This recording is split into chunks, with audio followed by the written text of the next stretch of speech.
Mas olha aqui, faz um print screen.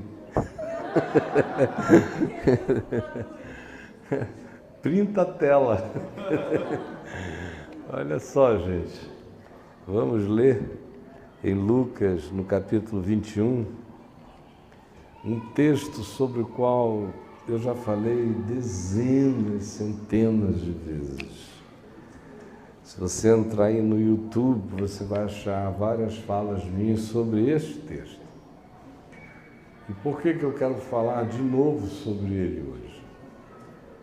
Porque ele continua absolutamente pertinente, cada dia mais.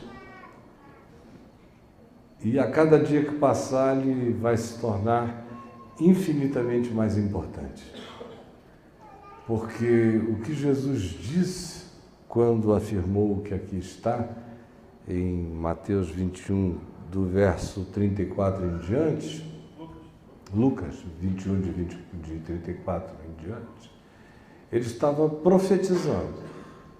Já havia, nos dias dele, pequenos sinais daquilo ali, mas eram sinais de fumaça, absolutamente incipientes do ponto de vista histórico. À medida em que a história se desenvolveu, e quem me lê muito lá no meu site há muitos anos sabe que eu creio que a história viaja no espaço-tempo como uma linha do tempo que cresce numa espécie de espiral crescente, à medida em que ela anda na direção do seu ponto ômega. De modo que quando ele falou isto aqui, a história estava fazendo aquelas voltas, e já fazia em torno daquele tema. Mas haveria de crescer incomensuravelmente. E chegar nesses dias, onde, por exemplo, o que sobre este mesmo assunto eu falava há 40 anos atrás, ficou obsoleto. Sobre este mesmo assunto que eu falava 20 anos atrás, já está obsoleto. E o que eu falava sobre este mesmo assunto, do ponto de vista tópico, já está obsoleto. Porque nós entramos num crescente que aumenta de maneira exponencial, imprevisível agora, a cada meio ano, a cada ano. Os saltos, literalmente, são quânticos, porque nós já estamos vivendo numa era quântica, com computadores quânticos, com informação quântica. A tecnologia vai ser cada vez mais quântica, o mundo mudou completamente, mesmo aqueles que não sabem que mudaram sem saber, do grande universo newtoniano fixo para esse movimento de informação de impermanência no ambiente subatômico que carrega informações, que cria enlaces impensáveis e produz inteligência, rapidez e uma quantidade enorme de acelerações para as quais, humanamente falando, não há mais retorno. É só daqui para diante que a gente vai andar. Olhe só o que diz Jesus, falando de qualquer tempo e também especialmente do nosso. Quando disse: acautelai-vos por vós mesmos, para que nunca vos suceda que os vossos corações fiquem sobrecarregados com as consequências da orgia, da embriaguez e das preocupações deste mundo, e para que aquele dia não venha sobre vós repentinamente como um laço, pois há de sobrevir a todos os que vivem sobre a face de toda a terra. Vigiai, pois, a todo tempo orando, para que possais escapar de todas estas coisas que têm de suceder e estar em pé na presença do Filho do Homem. Uma das coisas que me chamam a atenção, e eu vou fazer vocês sentarem já já, não fiquem preocupados não. Uma das coisas que me fazem e chamam a atenção é a ênfase no todo. Acautelai-vos por vós mesmos, é uma consciência que tem que tomar conta de você, é algo que ou é seu ou não vem de fora para dentro para se ajudar, para te ajudar. Ou você desenvolve isso, ou você perdeu.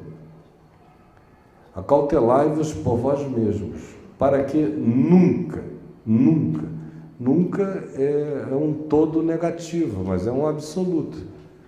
Nunca, jamais vos suceda que os vossos corações fiquem sobrecarregados, lotados, overloaded, com as consequências, com os efeitos, com as derivações, com os aplicativos da orgia, da embriaguez, das preocupações do surto materialista angustioso, panicado da sobrevivência ou da ganância desse mundo, para que aquele dia que virá sobre todos não venha sobre vós repentinamente como um laço, pois há de sobrevir a todos. Todos, inclui você. Os que vivem sobre a face de toda a Terra. É global o fenômeno, é planetário. Vigiai, pois, a todo tempo, orando para que possais escapar de todas estas coisas que têm de suceder, e assim estar em pé na presença do Filho do Homem, a fim de viver. Podem sentar. E eu peço a Ti, Jesus, que estás vivo, em nome de quem eu estou aqui, em Teu nome também todos aqui vieram, é em Teu nome que eu falo, é como Teu embaixador que eu estou aqui, para anunciar a palavra da reconciliação e da vida. E estou com a alegria, com a segurança e com a espontaneidade daqueles que não se preocupam, porque o Espírito há de lhes conceder o que dizer, naquele dia, naquela hora, para edificação, para exortação, para o molestamento bendito do coração de muitos. E é o que eu te peço que aconteça agora. Eu creio que é assim. É tudo Teu. Em Teu nome, Jesus. Amém.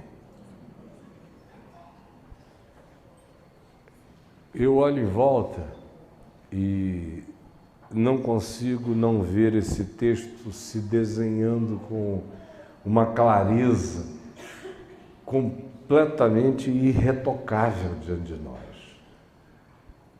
Eu mesmo creio que não haveria a possibilidade de ninguém fazer uma previsão da sequência histórica, da evolução histórica, do processo histórico, conforme Jesus fez, chegando a essa dimensão de culminância, que ainda não é a culminação final de todas as coisas, porque nós não chegamos ainda a esse ponto, mas já é algo que, em relação ao tempo no qual Jesus disse, significa uma espécie de culminância histórica. O que Jesus está dizendo? Jesus estava dizendo que, assim como nos dias dele, já havia uma quantidade imensa de pessoas que tentavam viver a melhor vida que pudessem, da maneira mais ordeira possível, mais serena, mais calma, mais humana, mais generosa, que fugiam de tudo quanto pudesse significar distorção do ser, derrocada do caráter, diluição dos princípios pessoais do indivíduo, Pessoas que se afastavam do que sempre existiu no mundo, na Terra, na civilização humana, como sedução devastadora. E que essas pessoas, diz ele, deveriam tomar cuidado não apenas com a prática dessas coisas sobre as quais ele adverte, a saber, as orgias, a embriaguez e o materialismo absoluto, as preocupações deste mundo. Já naqueles dias ele disse, não apenas fiquem preocupados com a coisa em si, mas mesmo vocês que não estão envolvidos com a coisa em si, tomem cuidado com as consequências delas. Tomem cuidado com o que vibra. Tomem cuidado com os waves invisíveis. Tomem cuidado com a vibe dessa coisa que há de pervadir e contagia. É penetrante, é invasivo, é sutil. Alguém pode até dizer, graças a Deus eu não faço essas coisas. Mas não é porque o indivíduo não as faça que ele não seja eventualmente atingido pelas consequências do fato de que aquilo é feito. E tanto mais quanto aquilo seja feito, seja praticado, não por um, não por dois, mas crescentemente por uma sociedade inteira. E no aviso profético de Jesus, ele deixou claro que não seria apenas uma coisa tribal, ou nacional, ou regional, ou hemisférica. Ele disse, virá sobre todos os que habitam sobre a face da terra. Atingirá a todos, em todos os lugares. Poucos textos saídos diretamente da boca de Jesus carregam essa ideia de planetariedade e de civilização e de globalização tão poderosamente forte e negativa quanto este texto aqui. Você tem aqueles que dizem que ele vem com as nuvens dos céus e todo olho verá, e a glória do Filho do Homem e tudo mais, mas é um momento final. Esse aqui não. Neste, a sociedade está acontecendo, a vida tem todos os seus aspectos de rotina, só que existe um processo metástico em curso. Só que todos os vasos capilares da humanidade estão sendo penetrados. E mais do que isso, independentemente daqueles que praticam as coisas aqui topificadas e anunciadas, existem aqueles que fazem parte da maioria, que não vivem entregues a nenhuma forma de orgia, suruba, swing, ménage à trois. Não, eu só gosto de uma coisa assim, papai e mamãe, eu e minha mulher, e de uma vidinha mais quieta. Nunca fiz parte de uma suruba na vida, louvado seja o nome do Senhor, amém. Isso é para esse povo pervertido, que não conhece o Evangelho. Eu não tenho nada a ver com isso. Eu cultuo, eu louvo, eu só assisto o canal gospel, só ouço rádio da mesma natureza, só frequento sites e pages e grupos de pessoas assim como eu. E então, Graças a Deus eu estou fora disso. É muito canalha, né? Um cara que fala uma idiotice dessa. Cachorrão. Tá aí. Não sabe onde põe a mão. Só uma vontade de um negócio que não sabe. Até o celular, quando vibra, certas meninas fazem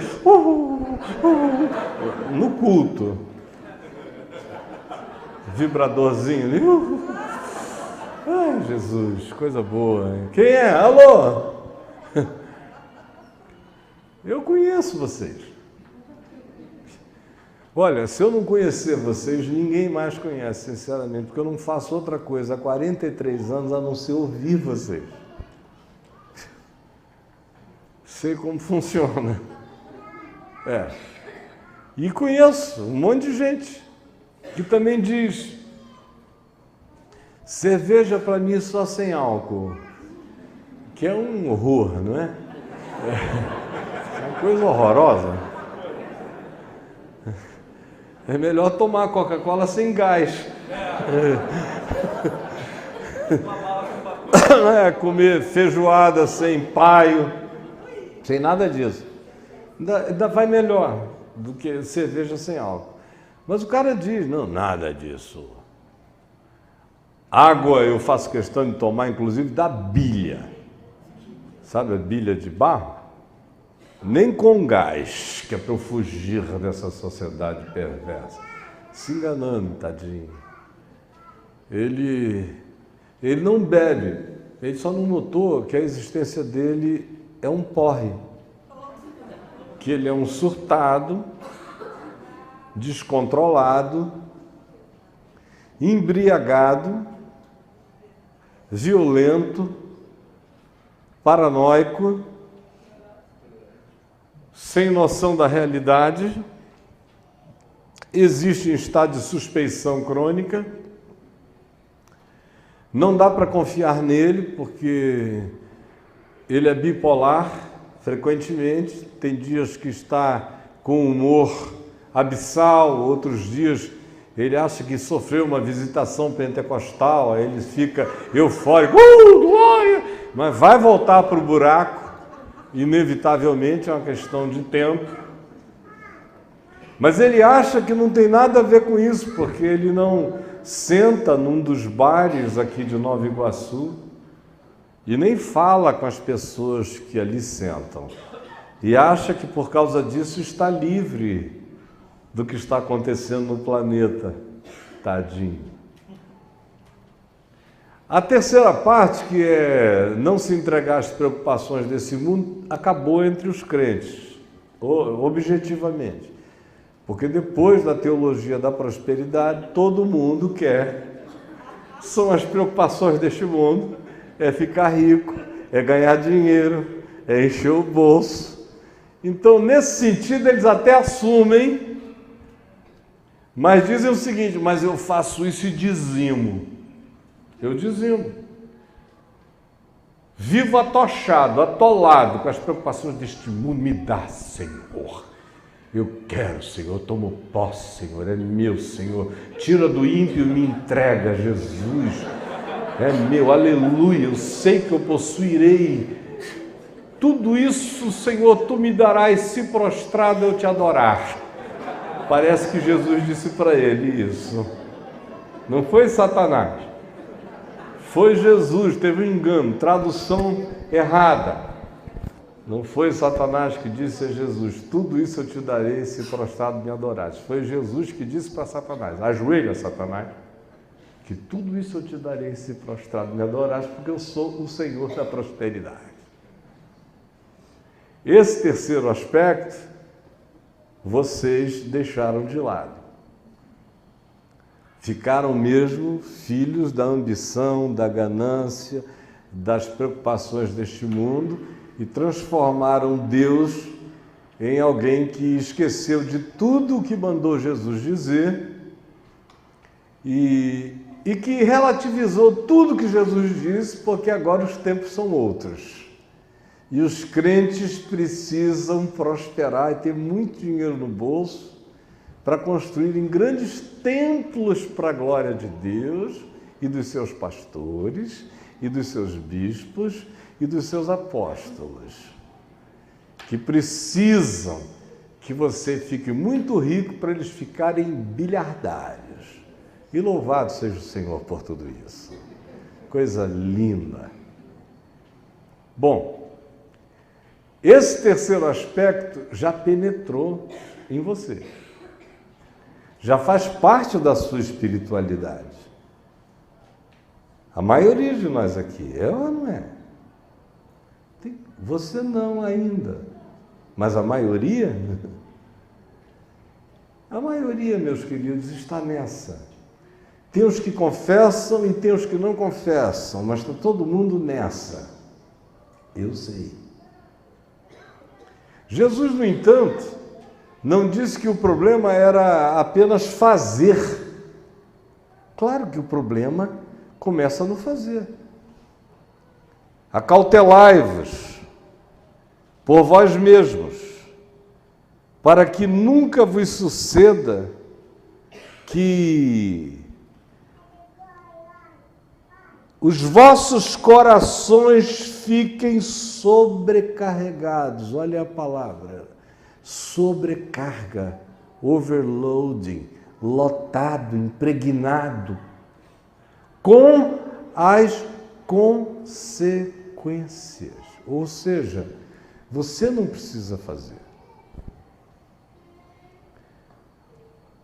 Outros fazem, milhões fazem. Quase todo mundo faz. Você ainda não, ou diz que não, ou pensa que não. Mas as consequências me atingem. Eu sou atingido por elas todos os dias.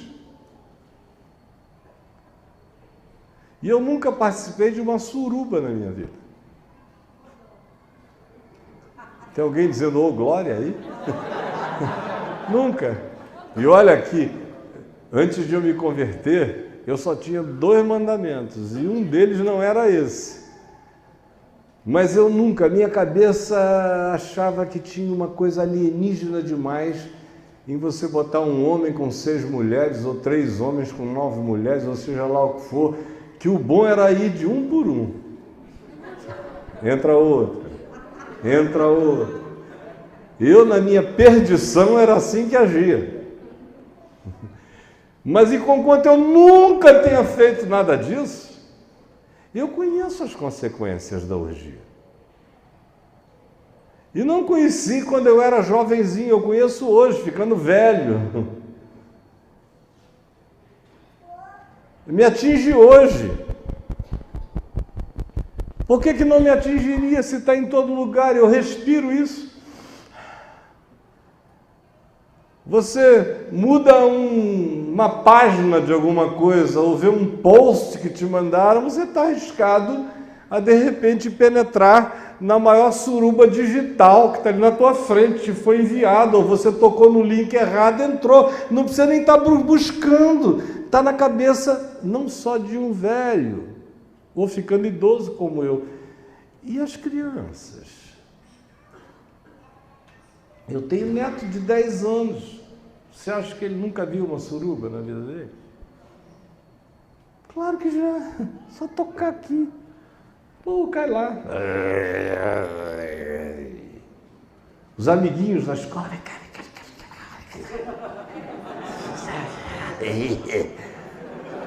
No meu tempo eram aquelas revistinhas de sacanagem, muito mal desenhadas. O nome de todas as meninas era Marcinha ou Cristina. Os homens eram Ricardo, Robertinho. Os mais velhos lembram como é que era. Mas parecia ainda um texto devocional, perto do que acontece agora, para todo lado. Dava até para ver e se quebrantar. Agora não, o sujeito não sabe se vira serial killer ou tarado apenas, porque é demais. E as consequências vão penetrando em todos os lugares. As crises.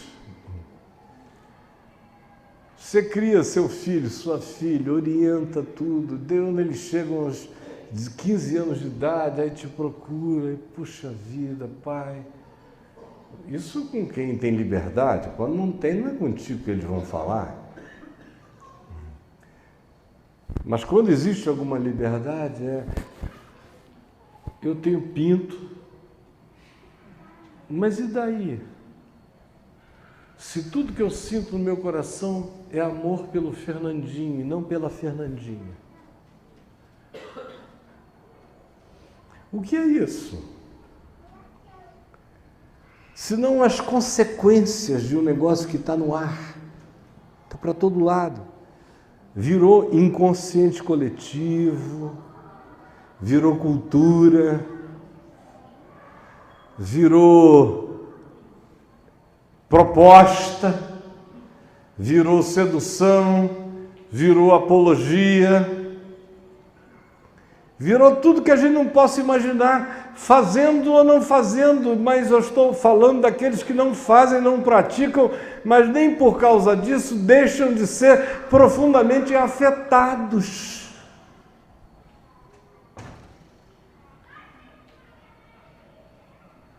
Observe a quantidade de conflito de natureza sexual que você tem. Vamos ser honestos. As angústias, as indefinições. Cada vez mais eu atendo pessoas dizendo, olha, eu não posso ver uma mulher me dando mole que eu quero, mas se um garoto bonito também me der em cima, eu me entrego, pastor. Homem me dizendo isso.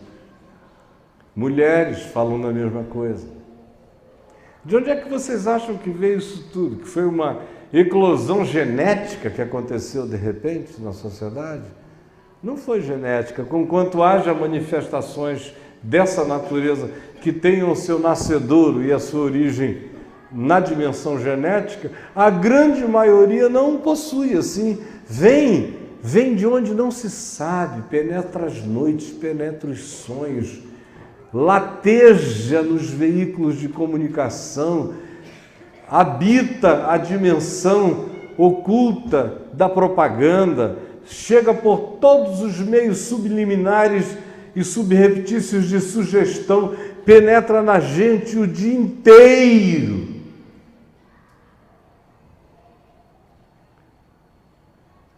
Aí a gente não entende por que uma pessoa que vinha andando num caminho tão bom, de repente surta e começa a fazer coisas que você nunca imaginou e diz nunca teve a ver com ele, nem com ela. O que foi que houve? O que houve é que a pressão invisível, silenciosa, o cerco, essa presença, é como o espaço-tempo pressionando a nossa massa, criando essa gravidade. Está ali, o dia inteiro. O dia inteiro. A embriaguez. É claro que nós estamos vendo uma sociedade que bebe cada vez mais. Bebe. Mas quando Jesus fala de embriaguez aqui, ele não está falando de álcool apenas. Ele está falando de tudo que altera a consciência. Embriaguez é uma palavra que, mais do que definir alcoolismo, define a perda da consciência, a alteração da consciência.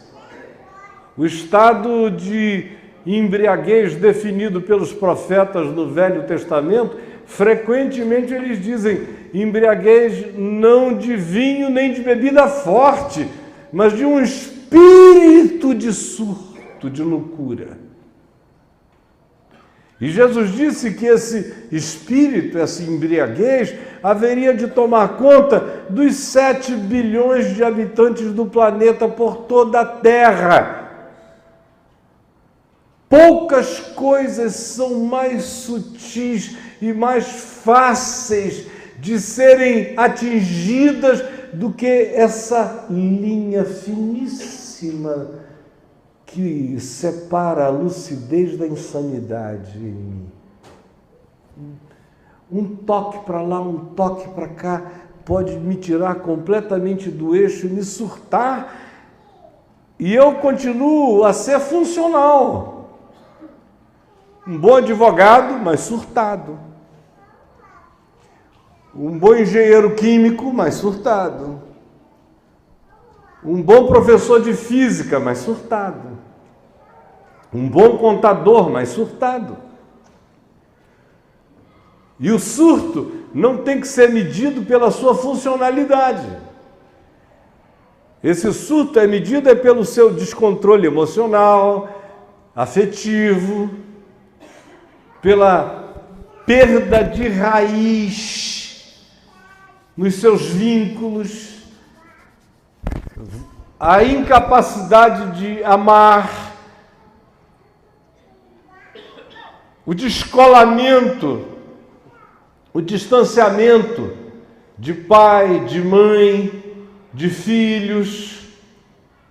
Você vê, por exemplo, o indivíduo que até aos 8 anos de idade, enquanto esteve casado, beijava o filho, lambia a baba da criança. Olha que coisa linda. Aí um dia briga com a mãe dele, se separam, nunca mais na vida volta para ver a criança.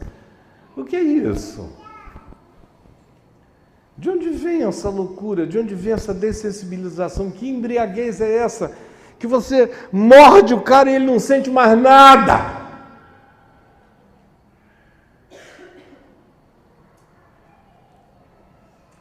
Portanto, eu não estou falando aqui, em nome de Jesus, acerca de elementos químicos apenas. Os agentes químicos influenciam desgraçadamente. Mas não é só isso. Eu conheço um monte de gente que não se embriaga de nenhuma natureza, mas vive num estado de porre emocional. Toda a interpretação do indivíduo é distorcida, todo o olhar é doente, todo o sentir dele é anômalo, ou toda a incapacidade de se solidarizar decorre desse anestesiamento que tomou conta da pessoa. Aí a gente fica querendo saber por que um cara pega um caminhão no centro de Berlim e atropela um monte de gente. De onde vem a loucura do Estado Islâmico e as loucuras do Trump? Ou de qualquer um maluco funcional aqui entre nós? Não vou mencionar nomes para não dividir a plateia. De onde vocês pensam que vem? Se não desse estado de embriaguez, eu fico ouvindo coisas impensáveis todo dia. Gente que chega para mim, nós estamos precisando de um golpe militar. Eu digo, meu Jesus, está todo mundo de porre. Porre. Tem que botar esses caras sentados no empalamento do Conde Drácula, sentar o bicho assim, flop, para sair pela boca, para ele pedir o governo militar de novo. Pede, meu filho, pede um pau de arara que eu vou te dar, seu idiota. Palhaço.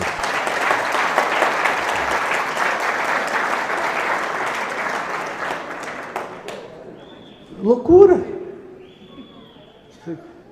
Quem elege o Trump? Tação?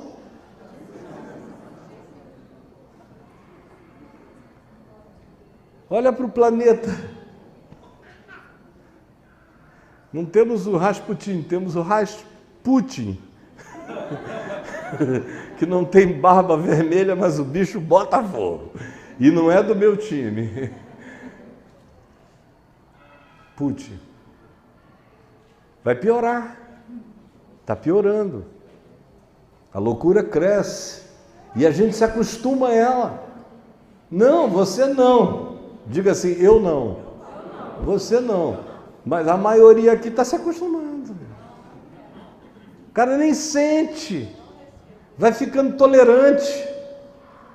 Vai ficando insensível. Vai repetindo as mesmas coisas sem nem notar. Vai aplaudindo sem sentir. Vai defendendo sem perceber. vai se engajando, enquanto não percebe que o fez. O que é isto?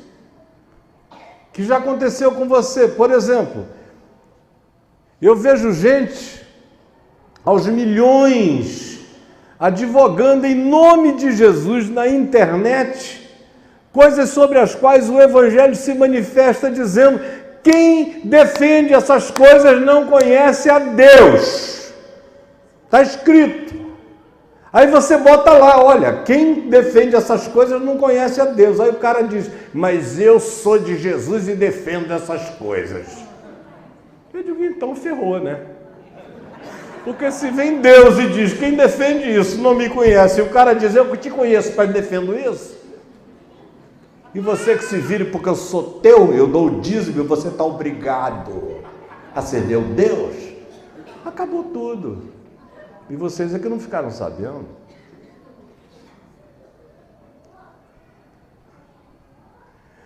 O cara faz uma barbaridade em nome de Jesus, você vai lá e diz o que o Evangelho diz e leva a pedrada de todos os lados. Aconteceu já ou não aconteceu? Vocês estão esperando que fique pior? O quê?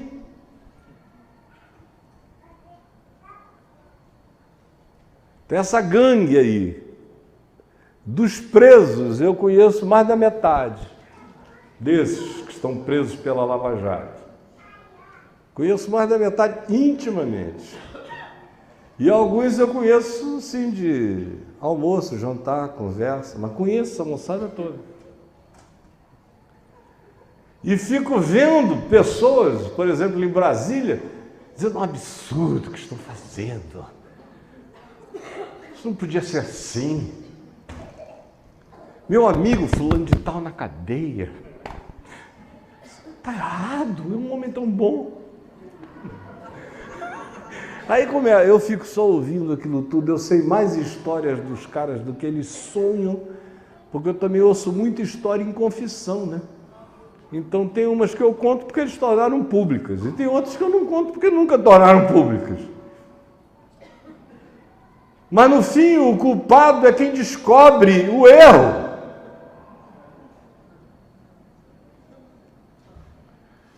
Tem algo radicalmente perverso no processo, tem uma embriaguez institucionalizada na mente de quase todo mundo. Olha o Gilmar Mendes, está de porre. O Gilmar Mendes, ele disse outro dia que não sabe que água que o povo anda bebendo lá no STF. Eu digo: olha, eu conheço muita gente aí que bebe água, mas o senhor não sei o que bebe não. Porque eu vou te dizer, embriaguez.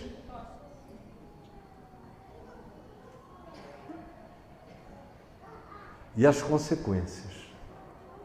A minha pergunta é a seguinte: você já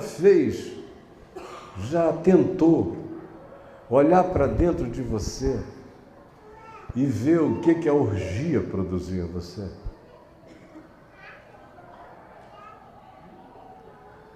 O que ela produziu na sua cabeça?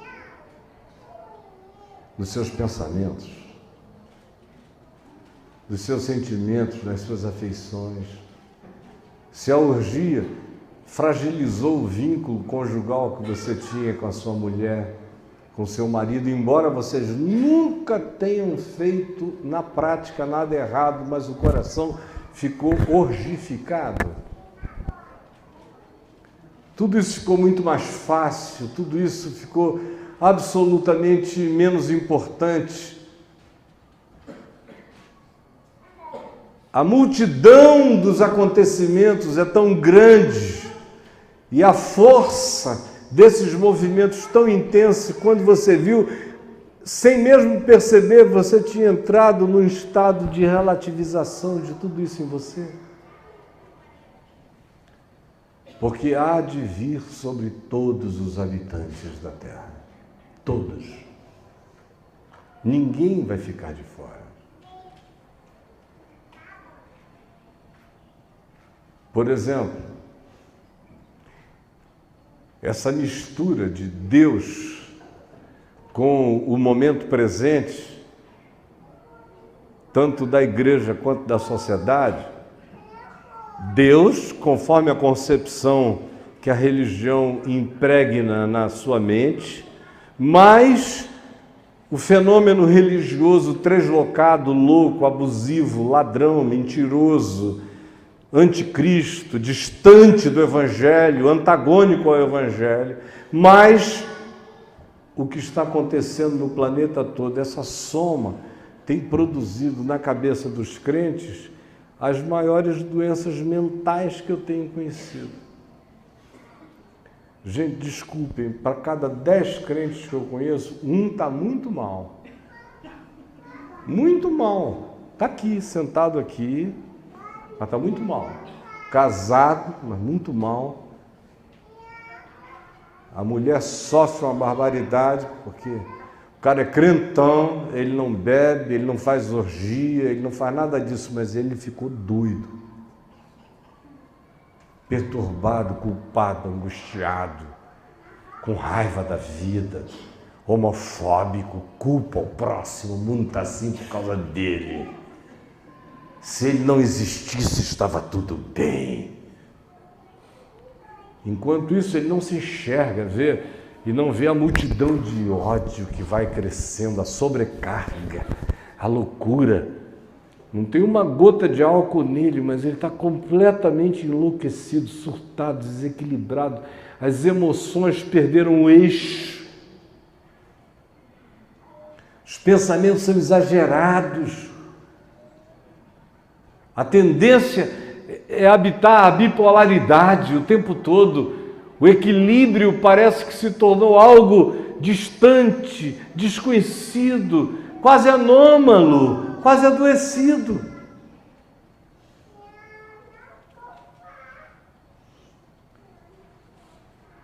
Agora, o que Jesus disse foi isso, e eu vim aqui dizer. Tome cuidado. Acautele-se. Acautele-se por você mesmo.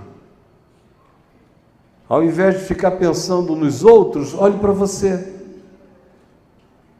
Porque o perigo não está em que isto venha a acontecer em alguém. O perigo está em que isso já tenha acontecido em você. Por isso, acautele-se por você mesmo, se enxergue, vigie por você mesmo, olhe para isso em você mesmo. Seja vigilante em relação a isso no seu coração, porque é você a pessoa que mais pode ser atingida por isso, fazendo ou não fazendo. As consequências, todavia, o efeito invisível, a vibração cósmica é inevitável. Tome cuidado para que nunca, nunca vos suceda que os vossos corações fiquem sobrecarregados com as consequências dessas coisas. Quando a gente fica lotado disso, e você perde todo o olhar do Evangelho, toda a pureza, toda a simplicidade, todo o carinho natural, sua mente fica tomada, seu coração sobrecarregado, suas emoções distorcidas, sua alma corroída, seu bom senso afastado, seu pensamento tendente à loucura, à maluquice, ao culto ao momento, a um prazerzinho, a alguma coisa que você acha que é inconsequente, mas que vai alterando a sua existência, que somada a toda a pressão invisível à sua volta, produz um volume muito maior do que a coisa praticada em si. Você praticou algo, mas avolumou em si uma sobrecarga que é maior do que a coisa praticada, porque tem a ver com o volume da absorção total do que existe à nossa volta.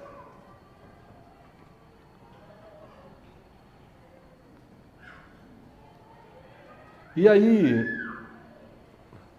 não fica bom casar assim, né? Eu nunca pensei que eu ia fazer isso na vida. Eu sempre fui uma pessoa que fiz tudo para casar todo mundo e ver todo mundo tendo filho. Porque eu amo ser pai. Não tem nada que me dê mais alegria na terra do que ser pai. E do que ser avô. Família. Mas hoje, é rara a semana que eu não vejo uma menina bonita, um garoto legal, totalmente sobrecarregados pelas consequências da orgia, da embriaguez e das preocupações deste mundo, dizendo que querem casar. Eu digo, por favor, não faça isso não. Namora, dá uns beijos, faz qualquer negócio, mas não casa e me faz uma promessa. Se você quiser, eu te caso com uma promessa, de que vocês não vão prometer não ter filhos. É horrível dizer isso, né? Mas eu estou repetindo Paulo em 1 Coríntios, no capítulo 7. Está escrito aí na tua Bíblia, não sou eu que estou inventando nada disso. Paulo dizendo, dadas as circunstâncias, ele estava falando isso entre o império de Cláudio Calígula e Nero. No meio daquela coisa horrível da Roma das orgias, da embriaguez e do consumismo. Ele estava dizendo, e das perseguições, em relação e considerando os dias difíceis em que nós estamos vivendo, eu recomendo a que quem não casou não case, quem está bem sozinho fique, quem não tem filhos não estraga, porque são horas e tempos difíceis. Foi o que Jesus disse às mulheres de Jerusalém, vocês lembram quando ele ia levando a cruz? E as mulheres batiam no peito e choravam, não, ele é bom, ele curou o povo, e choravam por ele, e o que ele disse? Filhas de Jerusalém, não choreis por mim, choreis antes por vós mesmas e pelos vossos filhos. Porque se em lenho verde eles fazem isso, que será em lenho seco?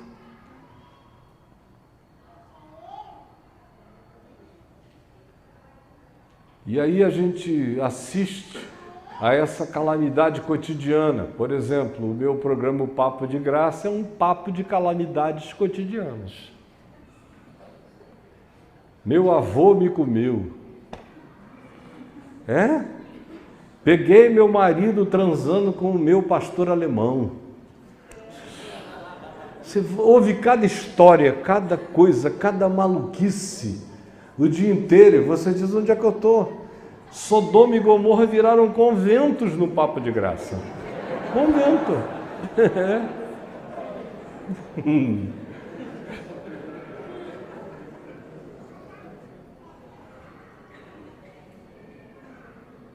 Meu pastor tem a mim e mais 6 moças que ele vende para fazerem programa para ele. Ainda recebe o dízimo também. Isso é que é um cafetão dos últimos dias. Cafetão escatológico.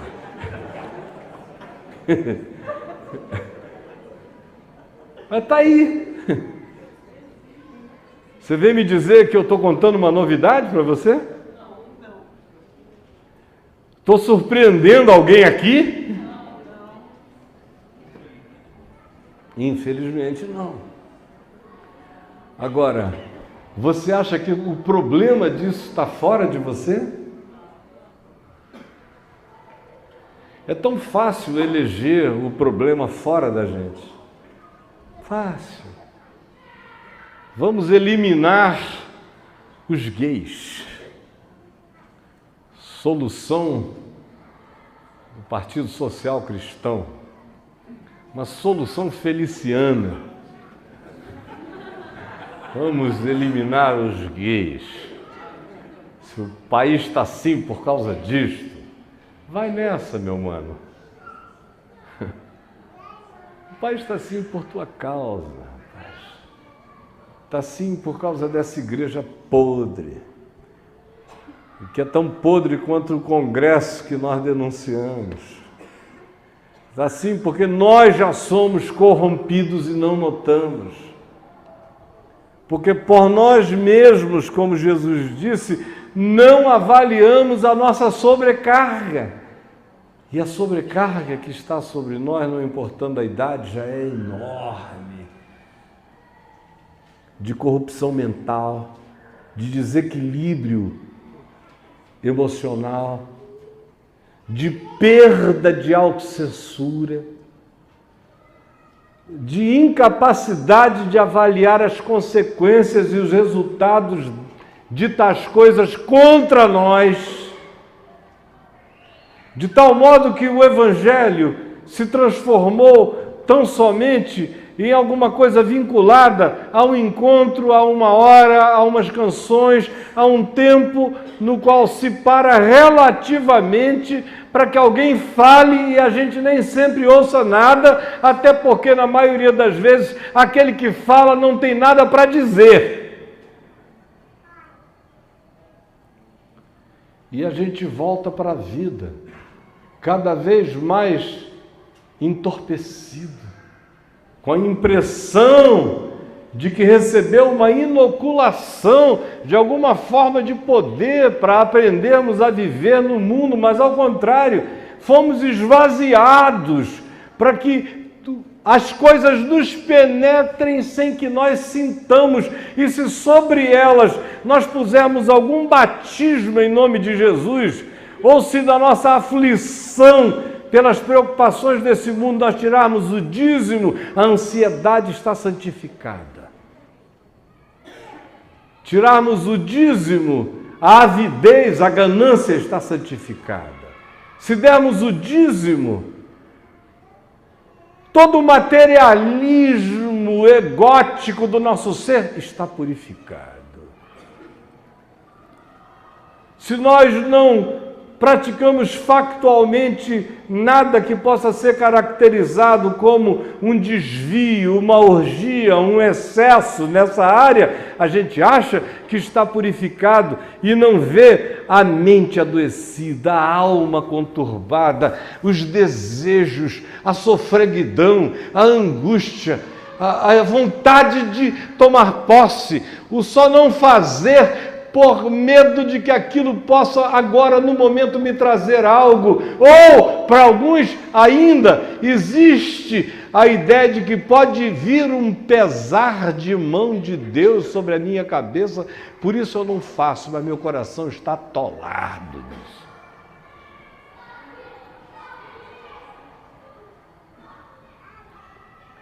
E todo mundo sabe que o que eu estou dizendo é verdade. O que eu vim fazer aqui hoje à noite? Adverti-los disto? Em primeiro lugar, eu quero dizer que se você não tomar cuidado, se você não fizer isso por você mesmo, não olhar para você mesmo, e se você não pastorear a si mesmo e não cuidar de si próprio, você vai rodar, não tem apelação.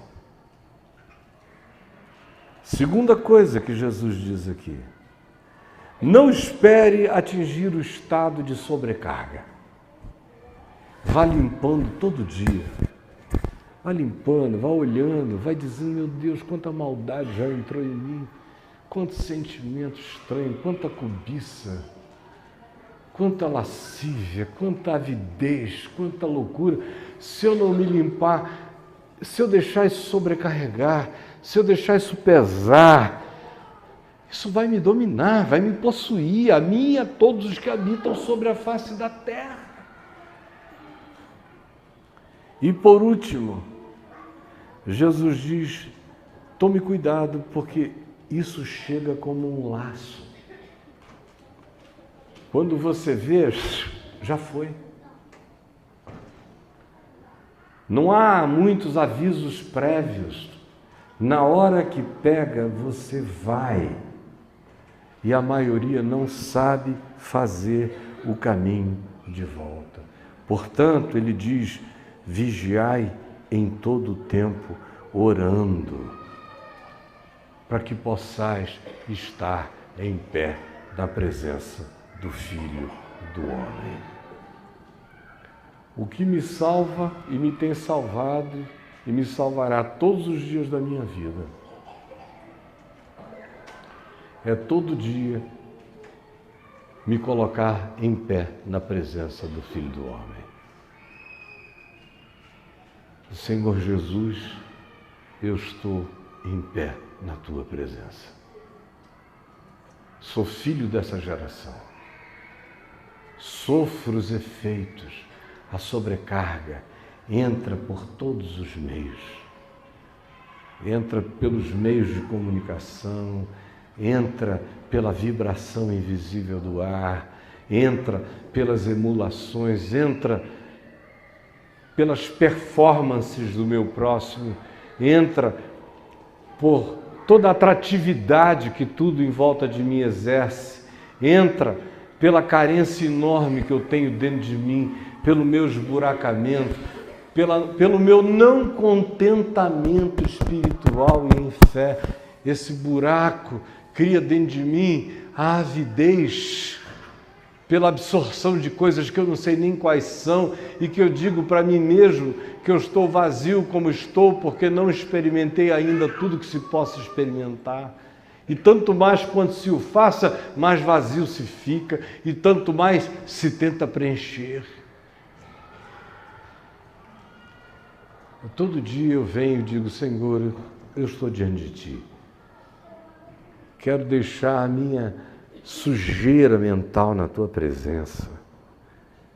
Tirar os ódios, os ressentimentos, as mágoas, as invejas que produzem frustrações cobiçosas no coração. Eu largo tudo diante de Ti. Eu quero andar leve. Eu quero que toda essa sobrecarga seja tirada de mim. Eu quero absorver a mente de Cristo, que é o Evangelho. E eu não me darei por protegido simplesmente porque eu não convivo com estes, aqueles ou aquilo outro, ou porque eu não me entregue atrás processos do ponto de vista prático. Não me darei por protegido, porque isso entra pelos poros, isso entra no ar, isso faz parte de tudo, e eu habito este planeta e estou impregnado desta pressão. Por isto, a única coisa que me salva é viver na Tua presença, em pé diante do Filho do Homem, absorvendo o Evangelho todo dia, mais e mais em mim, e consciente por mim mesmo, que se eu não me ajudar, ninguém me ajudará. Não adianta você dizer, eu frequento um lugar, eu tenho um pastor, eu tenho um mentor, eu tenho um conselheiro. Se você não tomar conta de você mesmo, ninguém vai te ajudar. Aí você diz, poxa, eu saí de Copacabana para vir aqui ouvir o Caio dizer isso. Infelizmente. Você queria o quê? Que eu plantasse bananeira? Hã? Queria? Querido, eu só tenho isso para te dizer. Se te serviu, aproveite.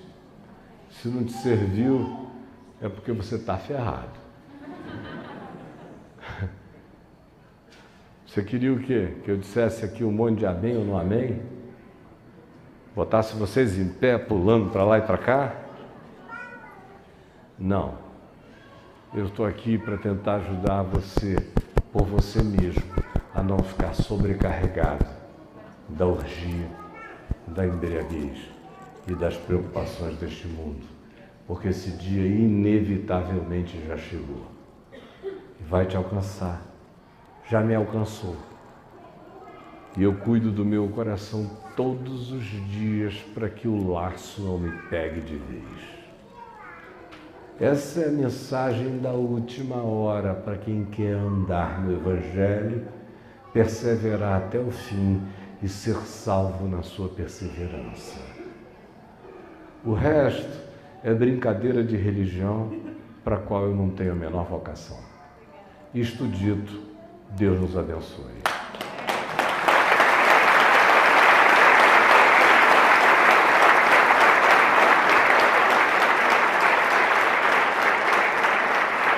Vamos ficar em pé. Dê a sua mão para ninguém sair. Só eu vou sair antes aqui. Desculpem. Vou pedir ao pessoal da música aqui, essa é uma velha estratégia. Isso é uma malícia confessada. Pode fechar o corredor. Espremer todo mundo aqui.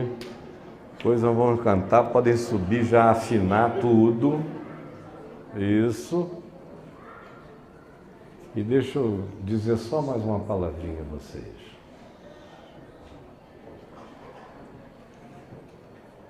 Se nós não entendermos que é esse tipo de exortação no Evangelho aquilo do que nós estamos precisando, nós vamos todos nos perder de novo no meio dessa geração. Você está pensando que é ali, num culto ali, onde o cara fica gritando, porque agora o Espírito vai descer, está sentindo? Sente, irmão! Não. Isso aí é só para continuar a manter você no estado de anestesia alienada, enquanto você anda para o buraco. Eu fui chamado para te acordar. Mas fique em pé em nome de Jesus. Cuide disso por você mesmo. Você tem que ser o capitão da sua vida, obedecendo o Evangelho. Não seja bobo, porque ninguém vai salvar você na sua idiotice. Ajude-se em nome de Jesus. Você tem tudo. Tem o Evangelho na sua mão. No que me diz respeito, eu fico até com vergonha alheia.